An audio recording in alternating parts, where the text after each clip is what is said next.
I want to invite some of our amazing filmmakers who are here with us today. First, I want to bring down Matthew Reese from How to Build a Life. Matthew, please join us.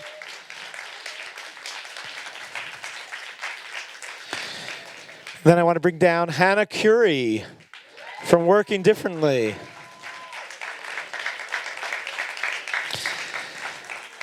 And Kate Hammer from Bear.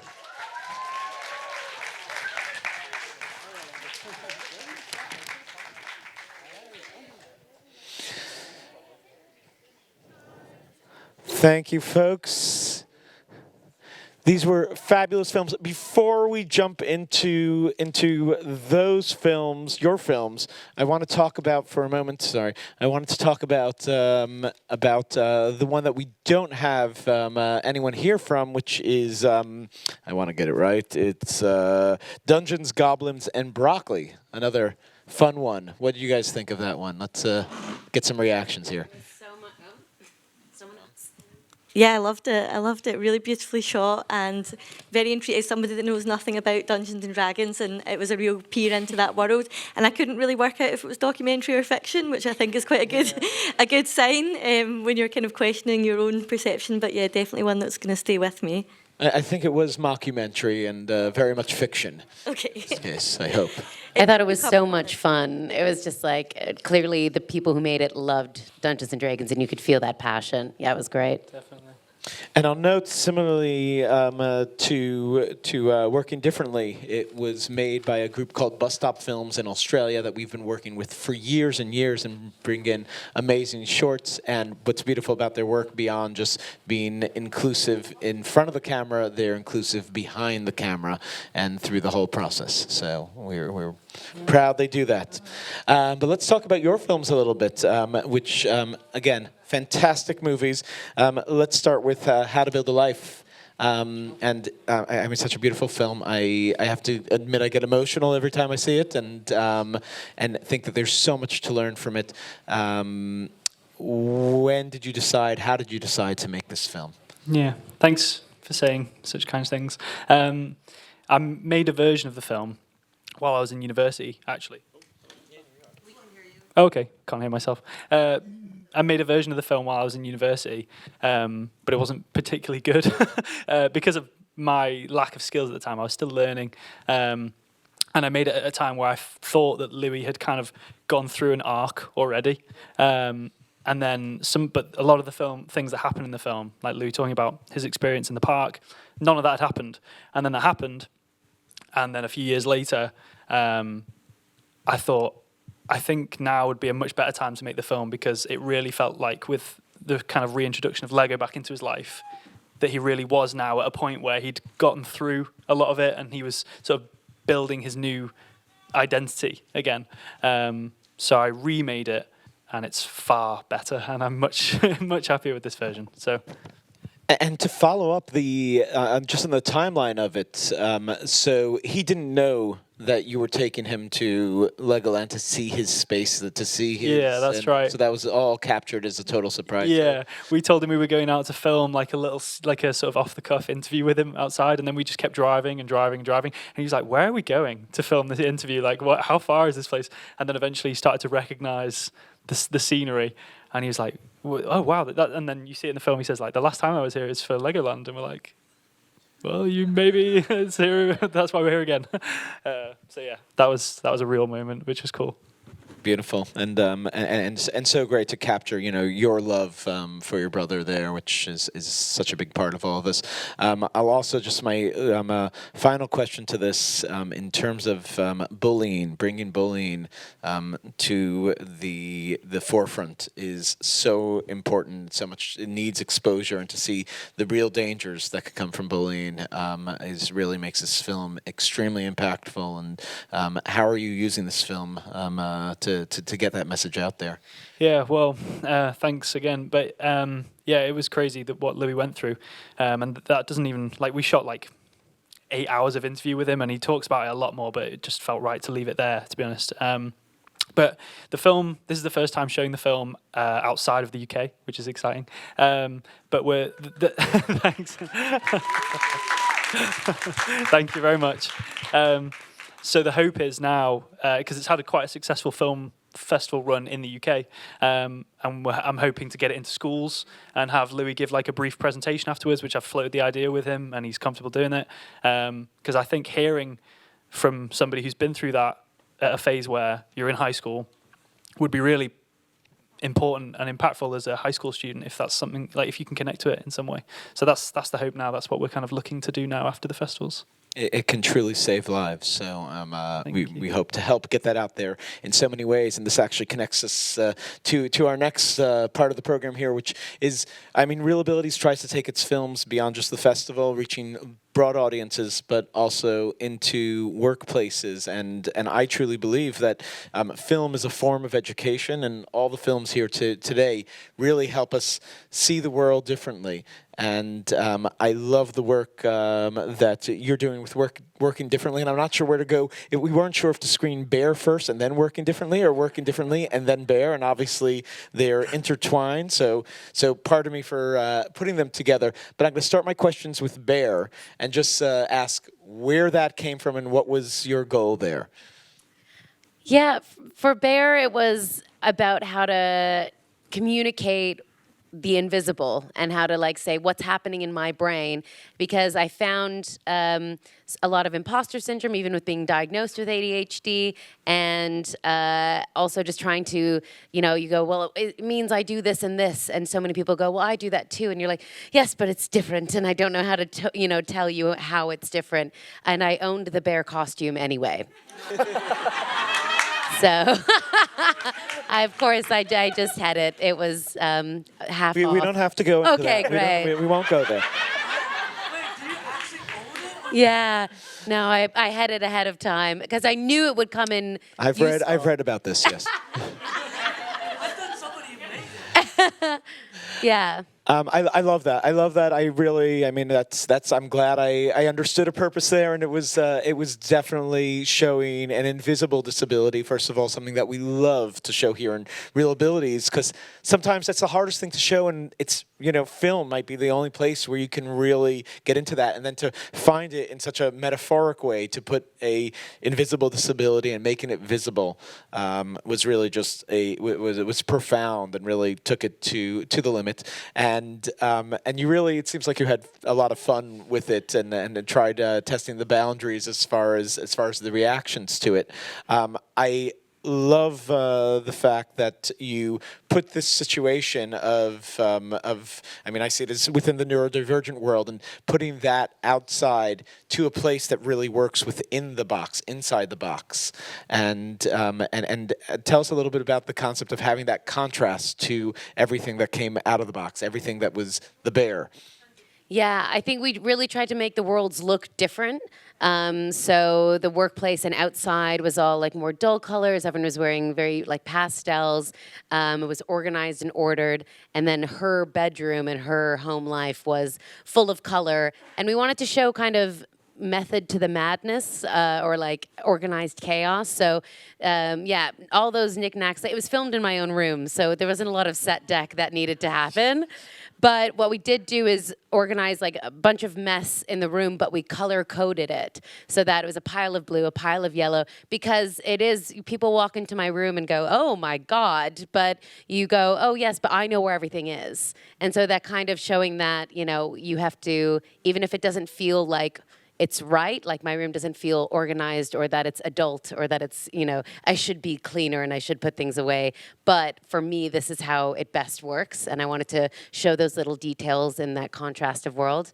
And that it is like, that it's fun, it's colorful, there's patterns, there's life in it. And that, yeah, that it's that embracing of self, even the bad and the good qualities that can bring, bring that life to life, I guess. And I'll say, transitioning into Working Differently, that I think part of the beauty of film and art is that we neurodivergent people, and I think people with disabilities in general, work outside that box. And that's where sometimes, I mean, I think it would work for for everywhere, but specifically also in the film world, nobody likes to see things inside the box. That's not where creativity is. Creativity is everything that's beyond those borders. and I think that was a great message that Working Differently put out there. Tell us how Working Differently was made and came together. Yeah, thank you. So Working Differently started as an education tool for the film and TV industry in Scotland, but hopefully beyond Scotland as well, because I think the same rules apply, not just within the industry. So it came about as a partnership between Porto Arts, who are an amazing charity based in Govan in Glasgow, who use the arts to oh God, Moya would be better at this explanation. She's shaking her head at me. No, use the arts to really improve accessibility, I suppose. And Screen Scotland, who's the film funding body in Scotland, wanted to put something out there, and I got involved because my whole kind of professional life and really life in general has been characterised by anxiety and being told that I was kind of doing things the wrong way around and that this wasn't how you were supposed to work. And I was always very kind of browbeaten by that, but also on the flip side, it totally ignited a fire in my belly to be like, no, I can do this job. I'm just going to do it a little bit differently than other people do it or other people tell me to. And I think with awareness kind of rising around neurodivergence, I suddenly had a lot of people sort of suggesting to me that I was neurodivergent, and that wasn't something I'd ever considered in the past. So I was interested in learning for myself, but also that the experience that I kind of went on with that film taught me so much. I didn't realise I had a lot of my own kind of biases and prejudices when it came to neurodivergence and what I thought autism looked like or what I thought ADHD looked like, and that was all just blown out of the water. So I really, tried to take a very broad experience and put it into a short film to kind of help others to understand that there's so much more to it. And actually, if you can accommodate that, then you're going to get really beautiful things from it, because outside of the box thinkers are where all the creativity lies, really. So it really answers so many questions for professionals, and it's so important to we with ReelAbilities work with a lot of corporations in educational settings and try to bring these films also to those spaces that probably need them the most. And it's funny, it goes through the HR departments often, and HR departments are often very much, we have to check the boxes. And I find this film really spells out how you can really appropriately work with a lot of in a more a diverse space. Yep. And that's something that is so important for ReelAbilities, and it's what we're all about, and it's using film to teach that, so it really gets to the heart of all of it. I'm curious to know a little bit more about the program from within it was made, and Bear, and how Bear connects to all of this. To give us a little bit of the scope from above. Yeah, well, we put a mass call out to kind of neurodivergent film and TV professionals, and I'm not sure how you. I'm not sure how you landed on Someone found me. Yeah. I think it was Chloe, and then who put me in touch with Heather Jordan Ross, one of the researchers on it. Yeah. And we had a brief call, and that makes because we did I'd say well over 60 interviews for cast, and easily any one of them could have been on the screen, but we were looking for really diverse representation across kind of the different neurodivergencies, but also the different roles within the industry. And got on a call with Kate, and obviously was like, wow, she's cool and really, really articulate about her ADHD and how it affects her, and just kind of popped out of the Zoom screen to me. So I knew that we would, and just so happened to be making a film about neurodivergence at the same time, and so that kind of meta thing of we were able to go and filming her film, and learn about. And Kate was working with a lot of neurodivergent crew as well, which was really important to us. So just seeing how they were working their set and how it was such a lovely, inclusive place to be, and everybody, a lot of film sets that you go onto are really high stress and can be very intimidating, and whereas that film set was just such a lovely, happy, joyful place to be, and that's what I want the industry to be more like in general. I don't think there's really any excuse for it not to be. So that was something that we kind of we were we need to follow this and show it. Well, it sounds like you're having a huge impact back home on the other side of the Atlantic, and we hope that actually through ReelAbilities will impact all of Hollywood and our film industry That here. would be amazing. Yeah. Small task, but thanks.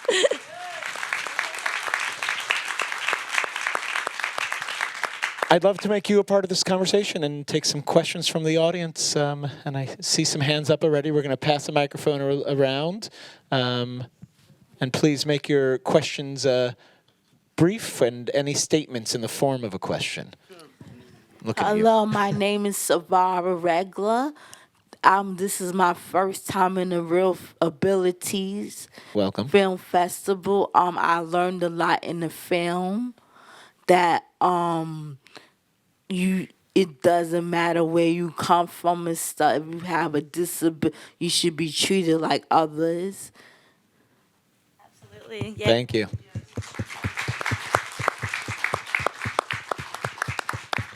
The audience got control of the mic. Watch out. I'm Jonathan Williams,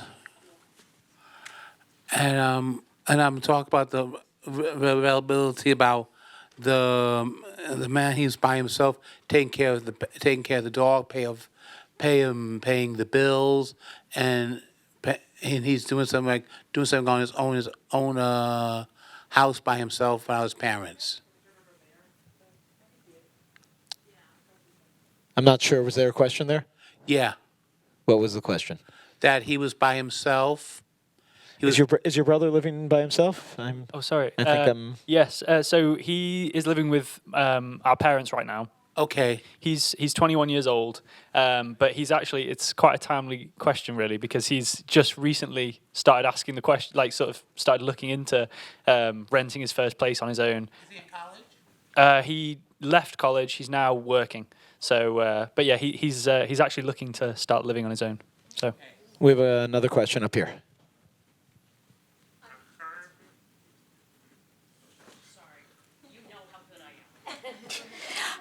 Hi, I'm with the selection committee, and I'm so delighted that they chose both of these. Isaac, don't be mad at me, but how did you ultimately choose which went first? Because I think it's brilliant. We got the background, and then we see just how beautifully that works and how entertaining it is. But Isaac, how did you come to this? Oh, the question is to me. I'm so... Let me start with so first of all, I have to say one of my favorite parts of the job is when we get to choose the order of all of our shorts films. So let's throw that out there. So it's kind of a fun puzzle to put together and to figure out what should go first. You wanna start in a certain way and end in a certain way. And with this, specifically, we also look for who's there and who's not there, and definitely wanted to see which one was going to feed into the other. I don't know, did we do it right? I think it could work either way. So I don't think there's a wrong here. Here, ciao. This is Benjamin Mars. This is my first ReelAbilities event. I'm with Adaptations and Best Buddies. So I would like to share whatever struck me in The Bear, because there was that woman who did not get a job. She was throwing some temper tantrums because of the bear's behavior at work. At a job interview.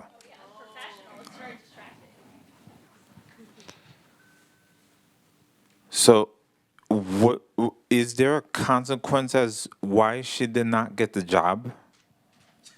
Yeah, it was hard to know how to end the film. It's such a great question because we really thought a lot about it. My producer is here as well, and we kind of went back and forth and being like, should she get the job? Should she not get the job? Because if she gets the job, then does that say we want her to thrive in a kind of oppressive workplace? But then if she doesn't, So I think the reason why we ended on her not getting that job is because that job probably wasn't the right fit for her.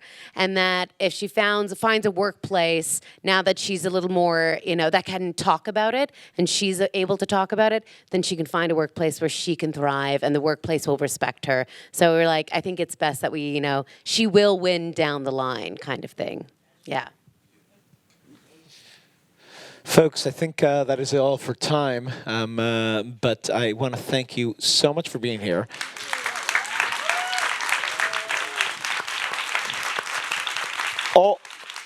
Everyone here needs to tell everybody about these fantastic films and about coming to ReelAbilities in general. So please join us.